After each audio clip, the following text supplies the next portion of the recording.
Yo, what's up, Enduro freaks? Hey, D Tidwell, Enduro mountain bike training, EnduroMTBtraining.com. Hope you have had a great summer, racing, riding, competing, otherwise turning up, and been doing that myself, which is why we haven't had a video for a while. Unfortunately, I am coming to you today. Some of you know, with a knee injury that I am trying to get rid of for our last Big Mountain Enduro race in Moab next Saturday, the 23rd of August. So I thought I'd just share some of the stuff that I've been doing to get rid of it, or at least allow me to compete and finish up the series hopefully on top. I have been to my physical therapist, and I know that I do not have an ACL issue. By the way, it all started on the Snotch while practicing the whole enchilada in Moab, where actually part of the Snotch, I did not like the way that first right-handed turn looked, so I don't do things with terribly high risk because I feel like the reward is too great.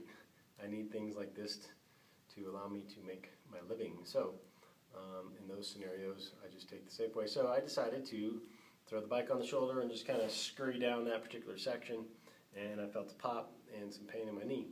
And so that was last Friday. And so since then, what I did on Friday after driving home from Moab, I went to the hot tub just to get some heat circulation, some relaxation in the leg. That night, I took ibuprofen. I usually don't. I took 600 milligrams. I did it 4 days in a row, and I think it actually helped with some of the internal swelling and the posterior knee swelling that I had. Then, all the while, I've been getting really into all of the insertion points around my quad, up into my gastroc stuff, and behind my knee in that popliteus, all into my peroneals on the side of the leg, even through my shins. Of course, I'm also foam rolling, and I'm hitting all my glutes. You guys all know this. I'm hitting my glutes. I'm hitting my IT band. And remember, when you're doing your foam rolling or an IT band, by the way, here's a little side note, it's mostly your vastus lateralis that you find all the painful stuff in.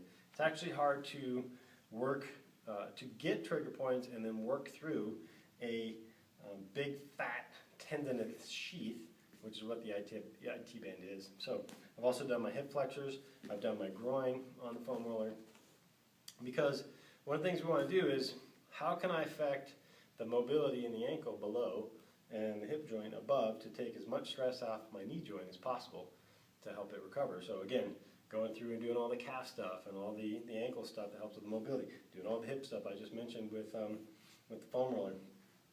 I like using my little trigger point block and my lacrosse ball to get, I actually have a lot of posterior knee swelling, and my calves are sore, my soleus are sore from limping, although I'm trying to limit as much limping as I can limit. But I'm just taking this bad boy and I'm just running anywhere through the posterior leg that I can find any kind of trigger points through this area here, and then I'm going lightly in that posterior knee, because I may have a little bit of a bursa issue back there, so I want to just be careful not to do anything at this point that might further damage my knee, because I do want to get my race done. After that, it's kind of a game on. If ultimately, after a month of PT, I have to get surgery, I'm going to get it done. I'm going to work throughout in the winter, and I'm going to have a brand new knee. So you got those things. I'll actually take my kettlebell and I'll go through some of the tissues all through the attachment of my knee.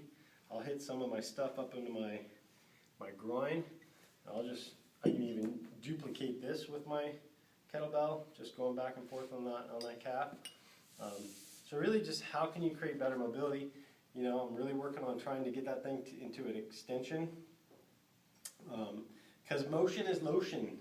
If you followed the Facebook post, you know that I put up a couple no icing or anti-icing videos, as rice has been considered dead or deemed dead by the guy who created it some 40 years ago. So motion is lotion. My PT recommended that I stay away from doing any of my normal training, squatting, lunging, etc. I do some body weight stuff right now, but that's it. I'm obviously doing my core, my glutes, deadlift stuff because that doesn't really involve my knee that much. Keeping my rear strong. Gotta keep that booty strong, people. Core strong, still training my upper body, but I'm also starting today, actually, today being, what is today? Wednesday. Going to put in some miles on my road bike here for a couple days, hopefully on the weekend. Hit a mountain bike or two with the goal of getting in 3 or 4 before next weekend, before I can actually start a taper, say on Tuesday or Wednesday, depending on what I can get done, based off of what this guy tells me as it relates to volume. So those are some of the tools and things that I'm working on. I am no longer on ibuprofen, by the way. I did get some dry needle trigger point therapy for some of my issues, and I am going again next week.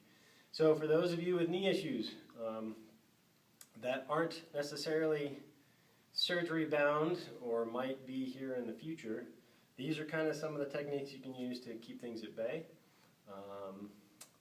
Yeah, so give her a try. Of course, if if you have any questions, oh, by the way, I do use KT taping because it works really well. So go to your nearest sporting goods store, buy some KT taping. Cool thing about KT taping, if you're not here, and I can actually apply it for you at any of the big mountain enduro races, but you can buy it anywhere, and then you can go online to kttape.com and watch the self-application videos, and you can do it yourself. So it's pretty cool. All right, any questions? Holla, info@enduromtbtraining.com. Otherwise, ride hard, have fun. See you next time. Peace out.